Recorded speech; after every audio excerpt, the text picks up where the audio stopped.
Hello student, let us start our second part of the chapter resources and development, class 10th geography, chapter 1st. In the last or the first module of this chapter we done that what is the resources and the importance of resources and its characteristics.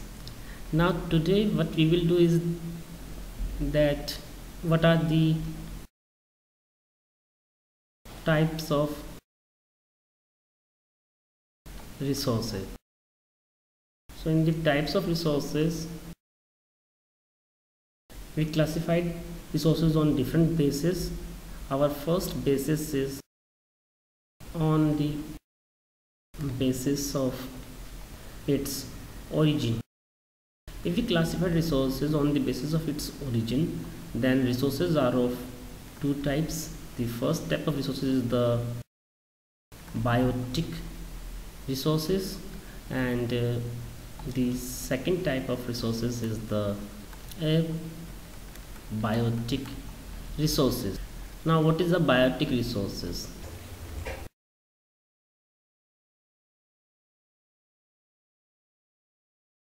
Biotic resources, these resources are obtained from biosphere and have lives such as the human beings, flora, fauna, livestock, etc. Like as you can see, flora or fauna, etc. These all are the biotic resources. You can see this through these pictures also. Here a picture of forest.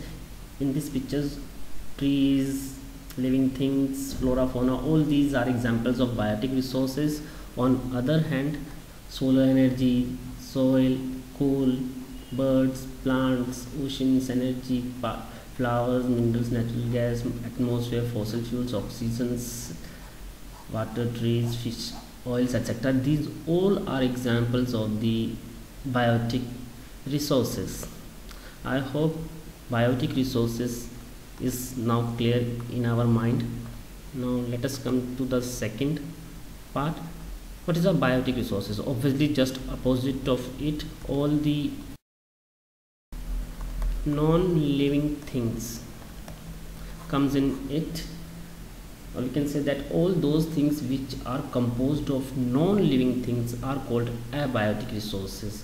The examples are, we can take the examples like rocks, metals, in front of you the computer screen, walls, concrete, sea below, the floor made up of rocks or marbles, etc. These all are non-renewable resources. And here through this picture also, where I try to show you, these all roads, the homes, car and other our daily uses things are made by us, lights, etc. So all these things are an example of abiotic resources. Now let us come to resources on the basis of exhaustibility. On the basis of exhaustibility, resources are basically of two types. The first type of resources is renewable resources. The second type of resources is non-renewable resources. Now this non-renewable resources is again of two types: recyclable and non-recyclable. So let us understand the resources on the basis of exhaustibility. Renewable resources, by name it is clear, renewed means resources which can be renewed, replenished. They all are called renewable resources. Resources which are reproduced by physical, chemical or mechanical process. For example, here in this picture we are trying to take the example of this. The first is the solar energy, wind energy, wildlife, etc. These all are renewable resources of energy. They cannot be exhaust. Now by name it is clear, non-renewable resources of energy. Non-renewable resources of energy means all those resources which cannot be renewed are called non-renewable of resources. These occur over a very long geological time. If they renewed, they take a very long geological period, means millions and billions of years. Minerals, fossil fuels are examples of such resources. Like here there is a coal mine, example of non-renewable resources. Somewhere through this also we can understand all these are the examples of non-renewable resources, in which oil is the 36%, natural gas is total 24%, coal 28%, 6% is the nuclear, and 6% is hydraulic energy. Hydraulic energy is not a non-renewable resources. We can renewed water again and again, but it is a resource example of energy. That is why this is here in this example, otherwise we cannot count it here. Now as you can see here, non-renewable resources are also of two types. Recyclable means those non-renewable resources which can be recycled and reproduced. Here we can take example of iron. Iron is a non-renewable resources. It takes a long geological period to renewed or reproduced on inside the earth, but once we use iron, we again use it. Let us take an example, like I am sitting in a chair. The one of the legs of these chairs are made of iron. If one of its legs broke down, what can I do? Is I threw that leg outside? No. We can use that leg. No, we can use that leg for the process of recycling. Means we recycle this resource again, smelting that iron and reproduced iron and steel, and again made a new leg for the chair. So this is how we can reuse our renewable resources, iron. Now there is another example of non-renewable resources, and that is coal, COAL, coal. But coal is not a recyclable resources. Like once we used coal, what is left? Ash. We cannot use ash again for the fuel purpose or burning purpose. Yes, we can use ash for making bricks and for the purpose of fertilization, etc., washing hands, but that is for other purpose. The main purpose of coal, that is the burning purpose, giving heat, that we cannot get again. So that is why coal comes in non-recyclable resources. So I hope recyclable and non-recyclable are clear in non-renewable resources. Now let us come to the third type, or we can say third point, that is on the basis of ownership. On the basis of ownership means who is the owner of that particular resource. We can classify it according to these resources. The first type of resources is individual resources. Individual resources means these are also owned by privately owned resources. We can take example like plantation, home, in villages, wells, etc. Like here is a picture of home, which is an example of individual resources. Means this house or home is not our house, but it is the house of a particular person, an individual person. So it comes in an individual resources. On the basis of ownership, the second comes is the community resources. Community resources by name clear, where These resources are owned by a community, not by an individual. These are resources which are accessible to all the members of the community. In village commons, in rural areas, let us take an example. There is a well, one well for the whole village, temple, etc. Grazing grounds. All these are examples of this. Here in this picture we can see that this is an example of community resources temple, where different types of peoples are coming for prayer of the communities. In urban areas, like here you can see a community park in this picture. So park, schools, picnic spots, playgrounds, etc., all these are an example of community resources. Now the next one, and that is national resources. National resources means all resources belonging to the nations. All minerals, waters, forest, wildlife, land within the political border and oceanic areas up to 12 nautical miles. That comes in national resources. We can understand it through this diagram. Like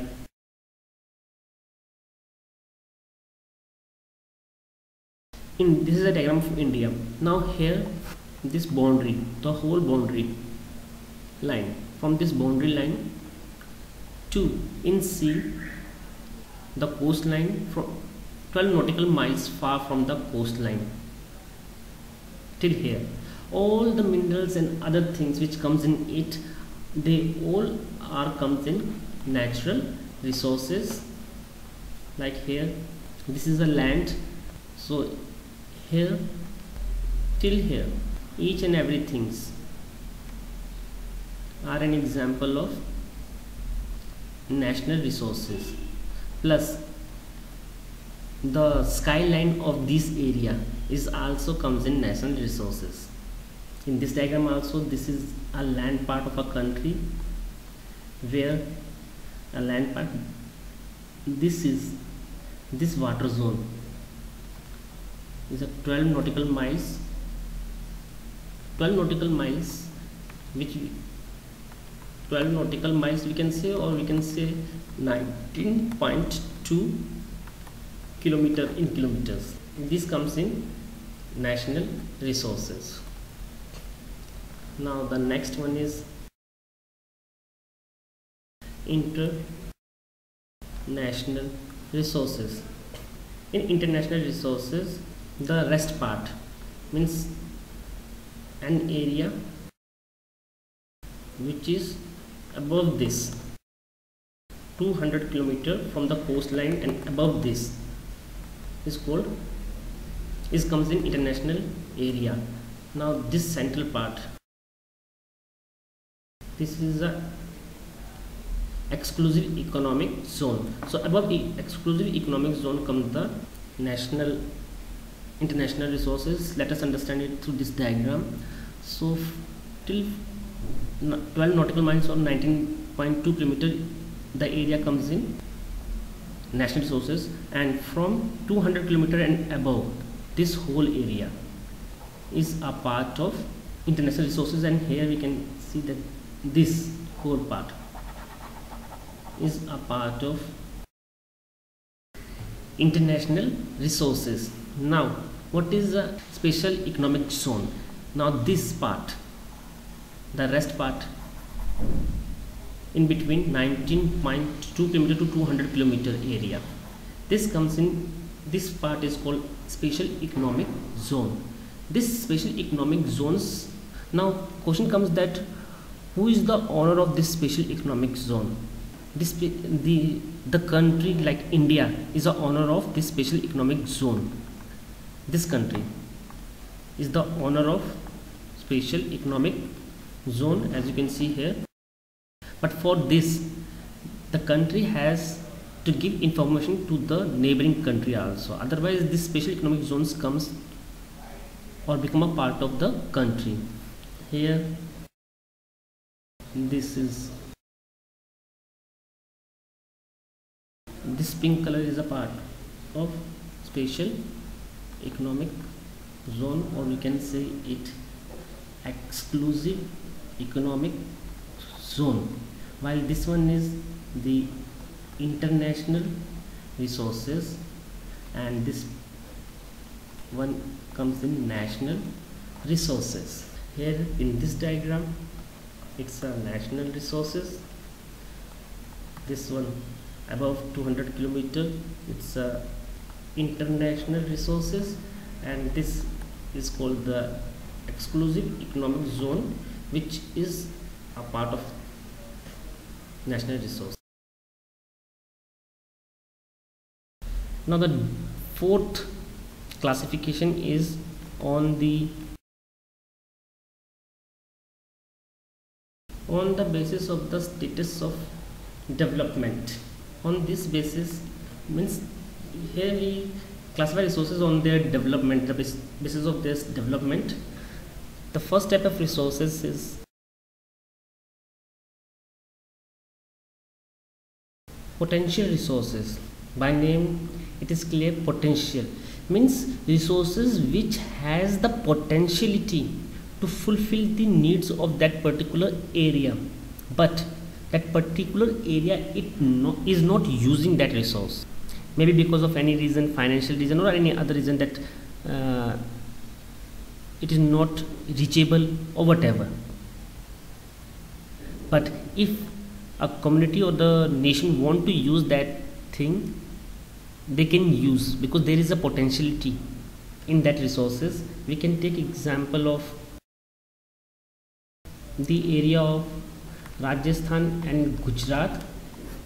Here there is a lot of potentiality to produce not only wind but also solar energy, but we are not producing wind and solar energy.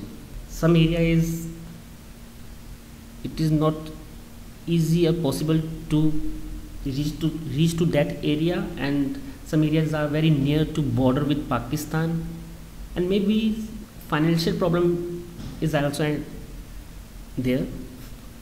So the potential resources means there is the potentiality in that resource, but we are not using its full potentiality. Please understand it one by one carefully so that we can classify with other. Developed resources, it is not hard. Resources which is totally developed means the resources which we are using at present. That's the developed resources. At present we are using this computer, pen, car, whatever, mobile, etc. Whatever we are using these resources because they are developed resources.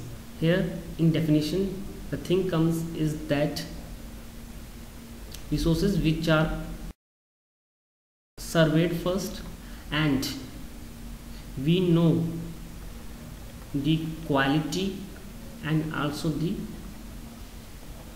quantity of that resource. They are comes in the developed resources. The development of resources depends on technology and the level of feasibility. Now the next one is the stock. Now understand stock with potential resources. Here stock means those materials which have the potential to satisfy human needs. Potential resources have also the potentiality to satisfy our need, but here we are not using it. And stock we are not using it because we don't know how to use this thing. We have not appropriate technology to access this. So the word stock is used for environment. Here means these things are kept by environment as a stock, and near future when we know the technology, we use this thing as a resource, but not at present. So let us try to understand it. Potential resources and stock. First thing, In potential resources, the first thing, use. Potential resources, we know how to use that thing. Like wind energy and solar energy, example of potential resources. We know how to use wind energy, we know how to use solar energy, but in stock we don't know how to use these resources, but we know that in near future we can use it. Potential resources, we have the technology how to use these things. Here we have no technology how to use these things. Examples, I already give examples of wind, solar energy of Rajasthan, etc. Here we see the examples. Then we can take the examples of minerals of moons. Okay, one thing, if you see that America starts its Apollo missions. Apollo missions mean the missions of moon, and that mission is actually a rivalry with USSR, and America just want to show its power, its technology to the world, and that is the only aim of this. And that is why in the year 1971-72 America stopped its Apollo mission. But now not only America, Russia, Europe, Japan, China, but India also start their moon missions. Like you know, the name of our moon mission is Chandrayaan. We already sent Chandrayaan 1, and in next year, in the year 2014, we sent Chandrayaan 2 to moon. Why all these countries are interested in moon now? The reason is stock. There are a lot of minerals on moons, so the countries want to capture all these minerals, though we don't know how to use this thing. But one thing which we know, that in near future with the development of technology we can use these minerals as a power resources. So at present all these resources are kept by moon as a stock. Now the next one is the reserved resources. By name it is clear, reserve, which we keep reserved. We know here, we know how to use them, but that doesn't mean that they are potential resources. Here there is no problem to use them. We can use them, but we are not using these resources just to keep these resources for future generations. जानबूझकर हम इन resource का use नहीं कर रहे हैं. Potential resources में हम चाहते हैं उसका यूज़ करना, हम चाहते हैं कि उसकी फुल पोटेंशियलिटी का यूज़ करें, क्योंकि उसके अंदर है पोटेंशियलिटी और हम चाहते हैं पर हम कर नहीं पा रहे हैं. वो पोटेंशियल रिसोर्सेज है. स्टॉक जहाँ पर हम कर ही नहीं सकते हैं उसका यूज़, क्योंकि टेक्नोलॉजी है ही नहीं उसकी हमारे पास इस वक्त. रिजर्व रिसोर्सेज वो रिसोर्सेज जिसकी टेक्नोलॉजी हमारे पास है, हम लोग उसका यूज़ कर भी सकते हैं, पर हम जानबूझकर उसका यूज़ नहीं कर रहे हैं, क्योंकि हमने उसको अपनी आने वाली फ्यूचर जनरेशन के लिए रिजर्व में रखा हुआ है. बाई चांस कोई ऐसी प्रॉब्लम आ जाए तो हम उसका यूज़ कर लें. The examples we can take coal of Antarctica.